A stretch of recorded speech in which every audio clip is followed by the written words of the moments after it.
पाहूयात, उदय सामंत बोलतायत।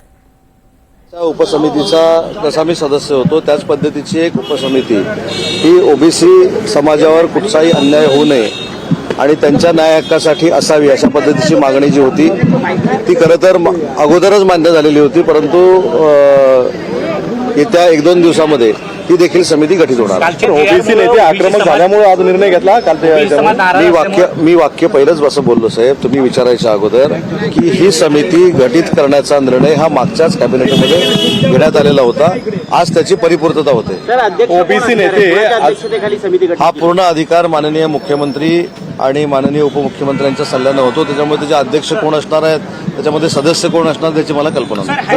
भुजबळांनी आज कॅबिनेटवरती बहिष्कार टाकला, निघून गेले ते, याच्यावरती काही चर्चा झाली का?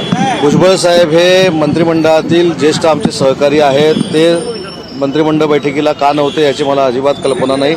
त्यांच्याशी चर्चा करून मी नक्की तुम्हाला सांगेन की काल जो जी.आर. काढण्यात आलेला होता तो बीडमध्ये जाळण्यात आलेला आहे, त्याबद्दल तुम्ही काय सांगाल?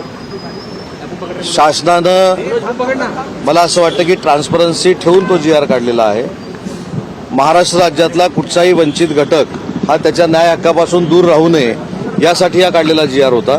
लोकशाहीमध्ये कुणी काय करावं हा प्रत्येकाचा प्रश्न आहे, त्याच्यामुळे कुठच्याही जाती धर्मावर अन्याय न होता तो जी.आर. काढण्याचा निर्णय शासनाच्या वतीनं उपसमितीनं घेतलेला होता।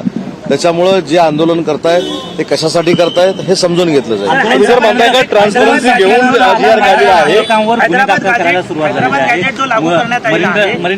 सरकारला अधिकार आहे का असा प्रश्नचिन्ह आता उपस्थित झालाय, जो लागू करण्यात आलाय गॅजेट? नाही, प्रश्नचिन्ह उपस्थित करणारी जी मंडळी आहेत त्यांच्या शक्येचं निरसन करू अशा पद्धतीची भूमिका समितीचे अध्यक्ष विखे पाटील साहेबांनी कालच घेतलेली आहे।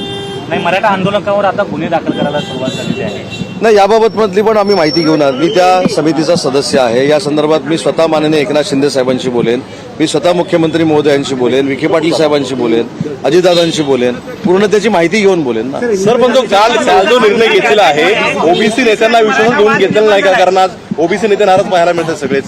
मला असं वाटतं की गुलाबराव पाटील साहेब आज बैठकीला उपस्थित होते, चंद्रकांत बावनकुळे साहेब बैठकीला उपस्थित होते, पंकजाताई मुंडे बैठकीला उपस्थित होत्या, संजय राठोड साहेब बैठकीला उपस्थित होते। त्याच्यामुळं भुजबळ साहेब नव्हते ही वस्तुस्थिती खरी आहे, पण ते कशामुळे नव्हते याची माहिती मुख्यमंत्री महोदय घेतील, आम्ही देखील घेऊ। हैदराबाद गॅजेटमध्ये व्यक्तिशः नोंदी ज्या आहेत ते नाहीत, फक्त लोकसंख्येची संख्या आहे, म्हणजे आकडा आहे।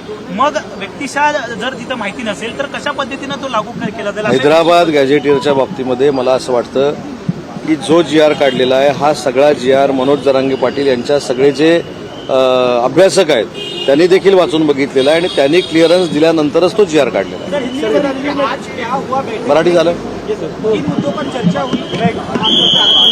नहीं, आज हमने महाराष्ट्र राज्य के कैबिनेट में कई विकासात्मक जो काम थे उनको मंजूरी दी है, कई विकास कामों पे हमने बातचीत की है और अभी जो सबने यहाँ कहा कि ओबीसी जो हमारे बांधव है उनके लिए भी जो कमेटी गठित करने का निर्णय पिछले कैबिनेट में लिया था वो आज पूरा होगा, ऐसी चर्चा कैबिनेट में हुई।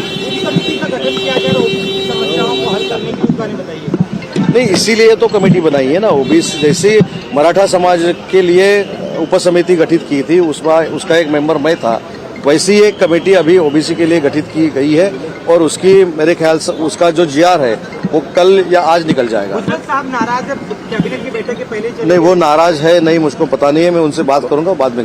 चलो, कल जो निर्णय लिया गया था उससे ओबीसी आरक्षण में कोई भी हस्तक्षेप नहीं होगा, ये गारंटी सरकार दे रही है। यही गारंटी देने के बाद ही वो जी.आर. निकला है। मराठा आरक्षण तर ओबीसी समाजासाठी उपसमिती गठीत होणार अशी माहिती उदय सामंत यांनी दिलेली आहे।